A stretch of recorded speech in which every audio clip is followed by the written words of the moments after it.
Rama Hare Rama Rama Rama Hare Hare.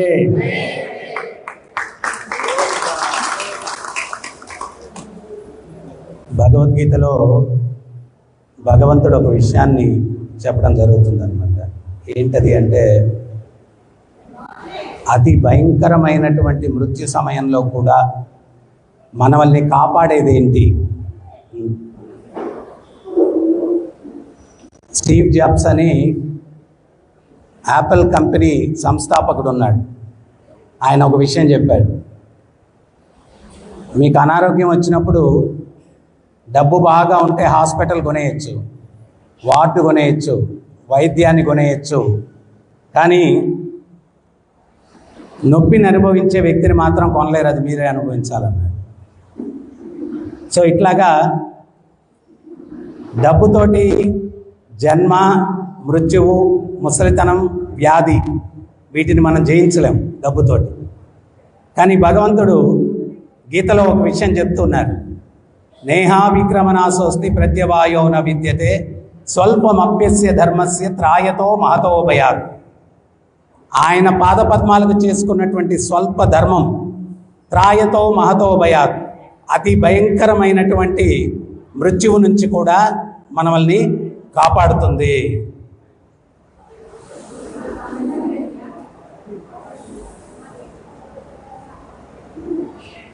So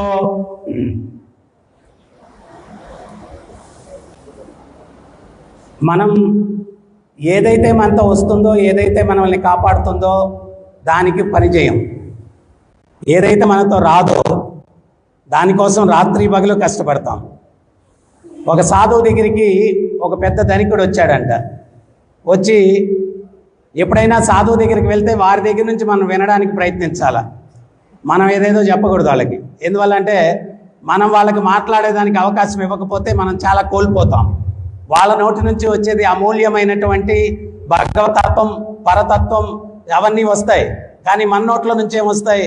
so మనం వాళ్ళ దగ్గరికి వెళ్తే మౌనిలాగా ఉండి వారి దగ్గర నుంచి ఏదైనా సందేశం వినడానికి మనం ప్రయత్నించాలి. కానీ ఈ ధనికుడు ఆ సాధువు దగ్గరికి వెళ్ళి ఏం చెప్తున్నాడంటే, నా దగ్గర ఇన్ని వేల ఎకరాల పొలం ఉంది, ఇన్ని పంటలు పండుతాయి, ఇంత బంగారం ఉంది, ఇంత డబ్బు ఉంది, ఇవన్నీ చెప్తా ఉన్నాడు. సాధువు అవన్నీ విన్న తర్వాత ఆయన ఏమన్నాడంటే, ఆయన ఏదో భగవంతుడికి బట్టలు కుడుతున్నాడంట. సూది ఒకటి ఉండిందంట ఆయన పక్కన. ఆ సూది చూసి, ఏమయ్యా, నేను రేపు చనిపోయినప్పుడు స్వర్గానికో ఎక్కడికో వెళ్తాను కదా, నువ్వు కూడా ఇంత ధనికుడి రావచ్చు అక్కడికి, ఈ సూది కొంచెం తెచ్చి నాకు ఇవ్వయ్యా అక్కడ అని చెప్పాడంట. అప్పుడు ఈ ధనికుడు అన్నాడంట, గురుగారండి ఇదేంటండి ఇట్లాంటి మాట చెప్తారు మీరు, ఈ శరీరమే నాతో రాదు, ఇంకా సూది ఎక్కడ నేను తీసుకొచ్చి మీకు ఇస్తాను అక్కడ అని అన్నాడంట. అప్పుడు ఈ సాధువు అన్నాడంట, ఈ శరీరమే రాదంటున్నావు, మరి ఈ శరీరానికి సంబంధించిన ఆ విషయాలంతా పెద్ద లిస్టు నాకు ఉదయం నుంచి చెప్తా ఉన్నావు, తీసుకెళ్ళలేని దానికోసం ఎందుకయ్యా అంత కష్టపడి వీటన్నిటిని సంపాదించి లేనిపోని టెన్షన్ పడతా ఉన్నావు అన్నాడంట. తీసుకెళ్ళలేము దానికోసం దేనికి కష్టం అంతా కూడా. మనం చూడండి, ఏదైనా ధనం సంపాదించాలన్నా, ఆస్తి సంపాదించాలన్నా ఎంత టెన్షన్ పడాలి, దానికి ఎంత కష్టపడాలా. భక్తి చేయమంటే బా గురువుగారు కొంచెం సాధన చేయడం కష్టం అండి అంటారు. కానీ ఈ సంసారం, జన్మ, మృత్యువు, ముసలితనం, వ్యాధి అనేటువంటి ఈ దుఃఖాలు ఉన్నటువంటి ఈ ప్రపంచం, ఈ 4 దుఃఖాల మధ్యలో ఈతి బాధలు, ఒకటికి ఉందని బాధ, ఒకటికి లేదని బాధ. సో ఈ బాధలన్నీ కూడా ఈతి బాధలు. సో వీటన్నిటికి నుంచి పరిష్కారం ఏంటి అంటే భగవంతుడు ఒకటే చెప్తూ ఉన్నారు. ఆ బ్రహ్మ భువనాంలోకో పునరావర్తినో అర్జున. బ్రహ్మలోకం నుంచి పాతాళలోకం దాకా ఎక్కడికి వెళ్ళినా పునర్జన్మ ఉంది. మామోపేద్యంతో కౌంతేయ పునర్జన్మ న విద్యతి. నా లోకానికి ఎవరైతే వస్తాడో పునర్జన్మ లేదు. ఎక్కడైతే పునర్జన్మ లేదో అక్కడ మృత్యువు లేదు, అక్కడ ముసలితనం లేదు, వ్యాధి లేదు. అటువంటి ప్రదేశానికి చేరుకునేదానికి ఈ విలువైన మనుష్య జీవితాన్ని వినియోగించాలా. కానీ మనకు ఎవరో ఒకరు సాధువు చెప్తూ ఉంటాడు, మనం వినం. మళ్ళా ఏదైతే అశాశ్వతమో దానికోసమే ప్రాకులాడుతూ ఉంటాం. భగవంతుడు సత్యము, ఇది తెలుసుకోం మనం, ఇది తెలుసుకోం. ఇప్పుడు పూజలు పునస్కారాలు అన్నీ కూడా ఎట్టయిపోయాయంటే ఏదో ఆ మాల వేసుకుంటే ఈ మాల వేసుకుంటే మంచి జరుగుతుంది, డబ్బులు బాగా వస్తాయి, లాటరీ తగులుతుంది, కష్టాలు తొలగిపోతాయి. మాలలు వేసుకొని మనం ఏం చేయాలంటే మన నడవడికలో మార్పు తెచ్చుకోవాలా.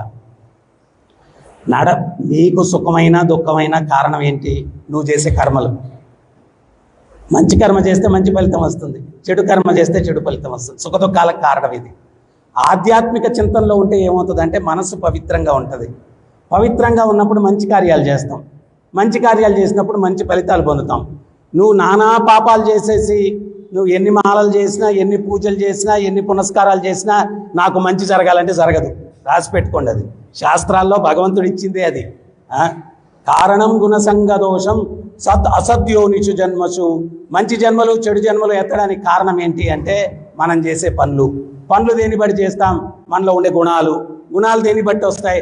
సంగ దోషం, సాంగత్యం వల్ల వస్తాయి. మంచి సాంగత్యం చేస్తే మంచి గుణాలు వస్తాయి, చెడు సాంగత్యం చేస్తే చెడు గుణాలు వస్తాయి. ఇప్పుడు ఏదైనా మంచి ఫైటింగ్ సినిమాకి పోయి వచ్చాం అనుకోండి, ఇట్లా వస్తాడు వాడు నీలుక్కొని, రోడ్డుకి అడ్డంగా నడిచేసి హార్న్ కొడితే వాడిని చూస్తాడు. ఆడు హార్న్ కొట్టినాడు అనుకోవాలి, ఇదేదో ఫైటింగ్ సినిమా చూసి వస్తున్నాడు, మనమే సైలెంట్ అయిపోవాలని. సో ఎందుకని? ఆ సినిమా ప్రభావం, ఆ సాంగత్యం యొక్క ప్రభావం. సో అదే రకంగా ఏ సాంగత్యం చేస్తే అటువంటి చైతన్యం వస్తుంది. ఇంతకు ముందు రోజుల్లో సద్భావనలు ఎక్కువగా వ్యక్తులు ఉండడానికి కారణం ఏంటి అంటే ఎక్కువ సత్సాంగత్యంలో ఉండేవాళ్ళు. వాళ్ళ కాలక్షేపం అంటే మన పూర్వీకులు ఏదో భజనలు, కీర్తనలు, భాగవత ప్రవచనము, మహాభారతం, రామాయణం, సాయంత్రం అయితే గుడికి వెళ్ళిపోయి ఇటువంటివి వినేవాళ్ళు. అందుకని వాళ్ళ చైతన్యం కూడా హింస పట్ల ఆసక్తి తక్కువ ఉండేది. ఇప్పుడు ఏంటంటే మనకు చూసేదంతా హింసే, అందువల్ల మనం కూడా హింసా ప్రవృత్తి మనలో ప్రేరణ కలుగుతుంది. సో అందువల్ల భగవద్గీతలో భగవంతుడు చెప్పినట్టుగా ఈ యొక్క మనుష్య జన్మ పొందిన తర్వాత స్వల్పమప్యస్య ధర్మస్య త్రాయతో మహతో భయాత్. స్వల్ప ధర్మం అది చేసినా కానీ త్రాయతో మహతో భయ, అతి భయంకరమైన మృత్యువు నుంచి కాపాడుతుంది. ఒకడెవడో వేశ్యాలోలుడంట, ఒకరోజు వేశ్యను కలవడానికి పూలు తీసుకొని పోతున్నాడంట. ఒక నదిని దాటాలంట. ఇంతకుముందు వంతెనలు అంటే తాటి కాండం వేసేవాళ్ళు, తాటి చెట్టు కాండం, దాని మీద నడుచుకొని వెళ్ళాలి. వాడు దాని మీద నడుచుకొని వెళ్తా ఉంటే ఒక పువ్వు నీళ్ళలో పడిపోయిందండి. వాడు ప్రవాహంలో కొట్టుకుపోతుంది, వెటకారంగా కృష్ణార్పణం అన్నాడంట. ఆడు చనిపోయిన తర్వాత యమధర్మరాజు దగ్గరికి తీసుకెళ్తే చిత్రగుప్తుడు వాడు చిట్టాపదు జరివాడంట. అయ్యా, వీడు చెయ్యని పాపం లేదు, పరమ దుర్మార్గుడు వీడు, అయితే ఒక్కసారి కృష్ణార్పణం అన్నాడు. అప్పుడు యమధర్మరాజు అన్నాడు, ఆ ఒక్కసారి కృష్ణార్పణం అన్నదానికి 10 నిమిషాలు స్వర్గంలో గడపచ్చు నువ్వు, ఇంకా మిగిలిన సమయం అంతా మాతో పర్మనెంట్ నరకవాసి అన్నాడంట. సో మొదట నువ్వు స్వర్గానికి వెళ్ళి 10 నిమిషాలు గడుపుతావా, లేకపోతే నరకంలో గడిపేసి తర్వాత వెళ్తావా అంటే వీడు తెలివైనోడు మొదట 10 నిమిషాలు స్వర్గంలో గలుపుతాను అన్నాడంట. ఈయన పుష్ప విమానం ఇచ్చి స్వర్గానికి తీసుకెళ్తున్నారు. వీడు దారిలో అనుకుంటున్నాడు, ఓరే ఇస్కానికి వెళ్ళినప్పుడల్లా చెప్పారు హరే కృష్ణ చేయండి, హరే కృష్ణ చేయండి అని, మనం లెక్క చేయలేదు, మనం ఎప్పుడూ చెవన పెట్టలేదు. ఒక్కసారి కృష్ణార్పణం అంటే 10 నిమిషాలు స్వర్గంలో ఉండొచ్చు అంటే ఆ ఇస్కాన్లో చెప్పినప్పుడల్లా హరే కృష్ణ అని రోజు చెప్పుంటే నేను ఎంత బాగా భాగ్యాన్ని పొందుండేవాడిని. కానీ నా మందబుద్ధి, ఆ స్వాములు ఎన్నిసార్లు చెప్పినా నేనేం లేదు, నేను తలకాయ తాడిచ్చేవాడిని, వెళ్ళిపోయేవాడిని, మళ్ళీ నా దారి నాదే, ఇప్పుడు వాళ్ళు చెప్పిన మాట లేదు. ఒక్కసారి అంటే ఎంత గొప్ప ఫలితమా, ఒరే ఎంత పొరపాటు అయిపోయింది అని చెప్పి అనుకుంటూ వెళ్ళాడంట. ఆ స్వర్గంలోకి వెళ్ళిన తర్వాత పుష్పక విమానం ఒక ఉద్యానవనంలో ఆపారంట. ఎదురుగానే ఒక పూల చెట్టు ఉందంట.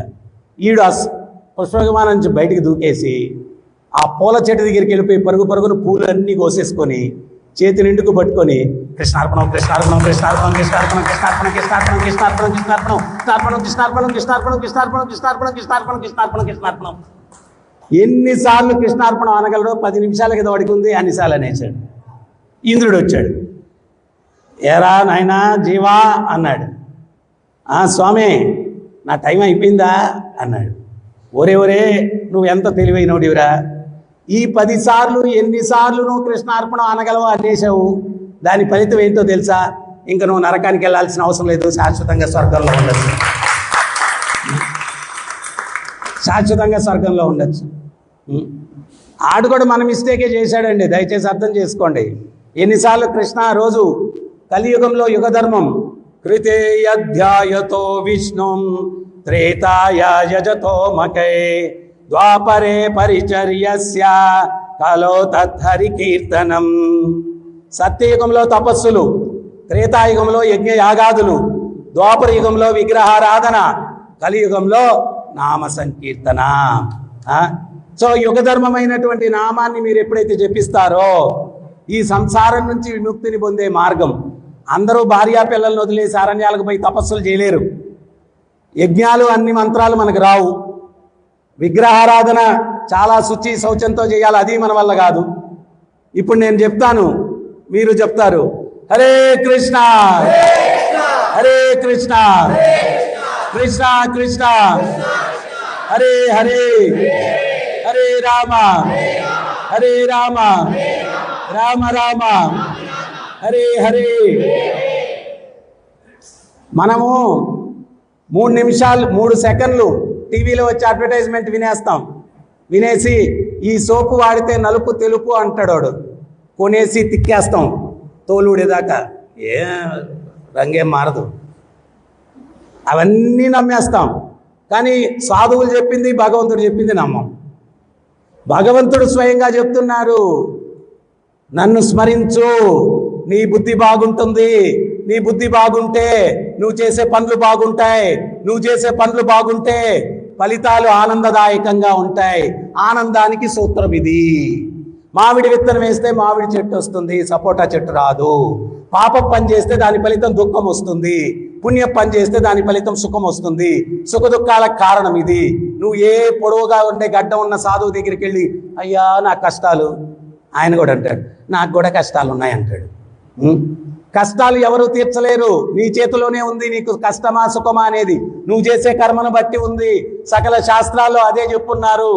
అందువల్ల ప్రామాణికమైన సాధువులు చెప్పింది మనం స్వీకరించాలా. ఒక గురువు శిష్యుడిద్దరూ తీర్థయాత్రలు చేస్తున్నారంట. ఒక ఊరికి వెళ్ళారంట.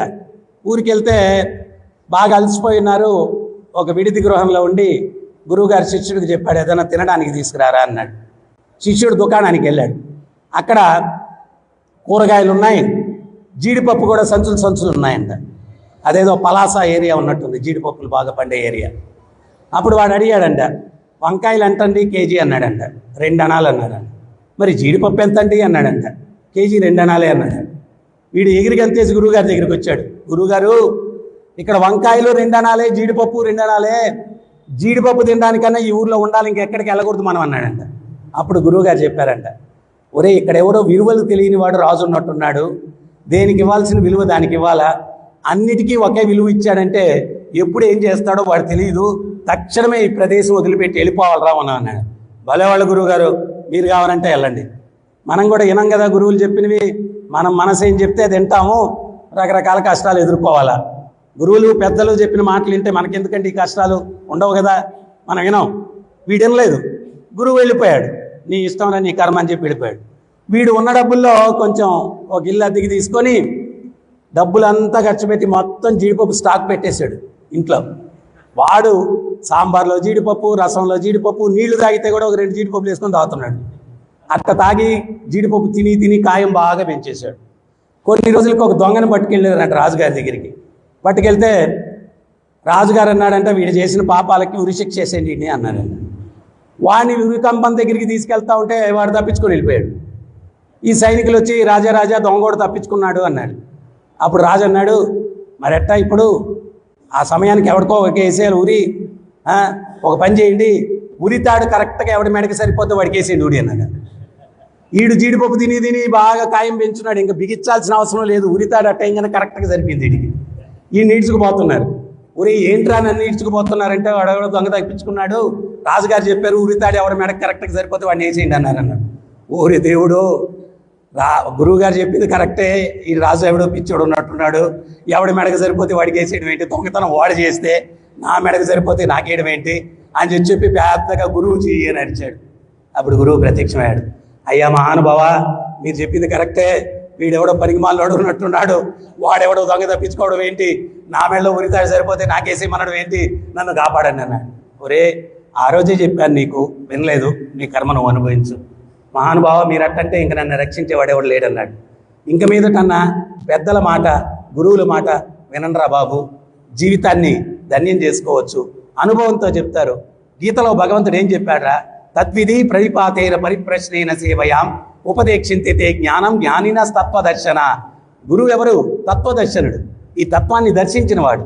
సో అందువల్ల చెప్తాడు, దాన్ని మనం వినాల అని చెప్పి ఆయనకు ఉపదేశం చేసి రాజుగారి దగ్గరికి వెళ్ళాడు. రాజుగారు సాధువుని చూడగానే, ఏం విరాళానికి వచ్చారా గురువుగారు అన్నాడు. విరాళం కాదు, చాలా ముఖ్యమైన వార్త విన్నాను, అది ప్రథమ పౌరుడు కాబట్టి మీకే చెప్పాలని చెప్పి వచ్చాను అన్నాడు. ఏంటది అన్నాడు. అరే, రహస్యం అనేది పబ్లిక్గా చెప్తే రహస్యం ఎట్ట అవుతాయా, నీ చెవులో చెప్పాలన్నాడు. ఆ దగ్గరికి రండి అన్నాడు. చెవులోకి వెళ్ళి, ఇప్పుడే అందిన వార్త, స్వర్గంలో ఇంద్రుడి పదవి ఖాళీగా ఉంది, ఈ క్షణంలో ఎవడైతే చస్తాడో వాడు ఇంద్రుడు అయిపోతాడన్న. అది విన్న తక్షణమే వీడు రాజు, ఏ మంత్రి, ఆడికి ఉరేయడం ఆపేయండి, నాకన్నా ముందు ఈ రాజ్యంలో ఎవడో చావడానికి లేదు అని చెప్పి సింహాసనం మీద నుంచి పరిగెత్తుకుంటూ ఉరికమ్మం దగ్గరికి వెళ్ళిపోయి ఆ శిష్యుడి మెడలో ఉన్నటువంటి ఉరితాడు లాగేసి ఈ రాజుగారి మెడలో వేసేయండి ఉరి అన్నాడు. అంధేరీ నగరమే చౌపట్ రాజా, చీకటి రాజ్యం పిచ్చిరాజు. సో ఇట్లాగుంటుంది. సో అందువల్ల గురువులు మన శ్రేయోభిలాషులు, మనకు మంచి జరగాలని ఆలోచించే వ్యక్తులు ఈ ప్రపంచంలో ఎవరన్నా ఉన్నారా అంటే నిజమైన ప్రామాణిక గురువులు. స్వామి ప్రభుపాదుల వారు 70 సంవత్సరాల వయసులో కులాలకి, మతాలకి, దేశాలకి అతీతంగా ఈ యొక్క సనాతన ధర్మాన్ని, మనుష్య జన్మ ఎత్తితే మోక్షాన్ని పొందే మార్గాన్ని ప్రపంచానికి తెలియపరచాలని చెప్పి, ఇంతకు ముందు రోజుల్లో ఈ కులం వాళ్ళకే చెప్తాం, ఆ మతం వాళ్ళకే చెప్తాం, అది కాదు, దేశాలు తిరిగారు. ప్రపంచంలో మానవుడు ఎవడైనా ఆ మాధవుడిని సేవించి తరించవచ్చు అనేటువంటి సందేశాన్ని ఆయన 70 సంవత్సరాల వయసులో ప్రపంచమంతా తిరిగి ప్రచారం చేశారు. అటువంటి మహాత్ముని యొక్క సంస్థలోకి మీరు వస్తూ ఉన్నారు. ఆయన యొక్క ధ్యేయం అంతా ఏంటి అంటే, ఇక్కడ ఉన్నన్ని రోజులు మనుషులు ఆనందంగా ఉండాలా. మరి ఆనందంగా ఎప్పుడు ఉంటారు? సత్కర్మలు చేస్తే ఆనందంగా ఉంటారు. ఆయన మాకు చెప్పింది ఏంటంటే, వచ్చిన వాళ్ళందరికీ ఒక మార్గదర్శకం ఇవ్వండి, మంచి మార్గాన్ని చూపించండి, మంచి మార్గంలో వాళ్ళు నడిచేటట్లు చేయండి, మోక్షాన్ని కూడా పొందేటట్టు చేయండి, తిరిగి మళ్ళీ ఈ కుళ్ళు ప్రపంచంలోకి జన్మించడానికి అవకాశం వాళ్ళకి ఇవ్వద్దు, భక్తి చేసుకొని తరించడానికి మార్గాన్ని చూపించండి. ఈ కలియుగంలో భక్తి చేసుకొని తరించే మార్గం చాలా సులభమైంది, సరళమైంది. ఆ భగవంతుని నామాన్ని జపిస్తూ ఆనందంగా జీవిస్తూ జీవితాంతంలో భగవంతుడిని చేరుకునేదానికి అవకాశం అన్నమాట. Hare Krishna Hare Krishna Krishna Krishna Hare Hare Hare Rama Hare Rama Rama Rama Hare Hare Hare Krishna Hare Krishna Krishna Krishna Hare Hare Hare Rama Hare Rama Rama Rama Hare Hare Hare Krishna Hare Krishna Krishna Krishna Hare Hare Hare Rama Hare Rama Rama Rama Hare Hare. World health organization కూడా ఈ మధ్య డిక్లేర్ చేసింది, రోజుకు 70 చప్పట్లు కొడితే వాళ్ళకి గుండె రోగాలు రావంట. ఈ మంత్రం చేస్తూ మీ ఇంట్లో పూజా గది ముందు కూర్చొని 70 సార్లు కొట్టండి. హరే కృష్ణ కృష్ణ కృష్ణ హరే హరే హరే రామ రామ రామ హరే హరే.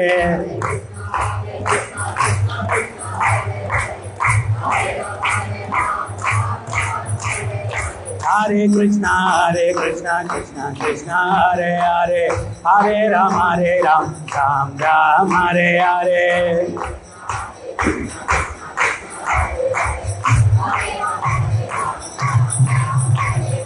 హరే కృష్ణ కృష్ణ కృష్ణ హరే హరే హరే రామ రామ రామ హరే హరే.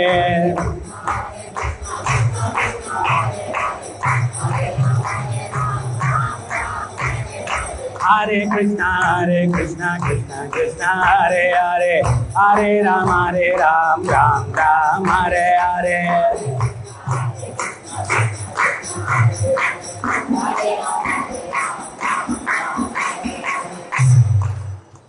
ఇప్పుడు ఈ ఉపన్యాసం విన్న తర్వాత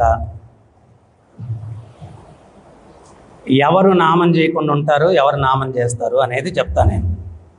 గురువుగారు, సూది ఏంటి, మేము గడపర ఎత్తుకొని వెళ్ళిపోతాం పైకి అనేవాళ్ళు నామం చేయరు.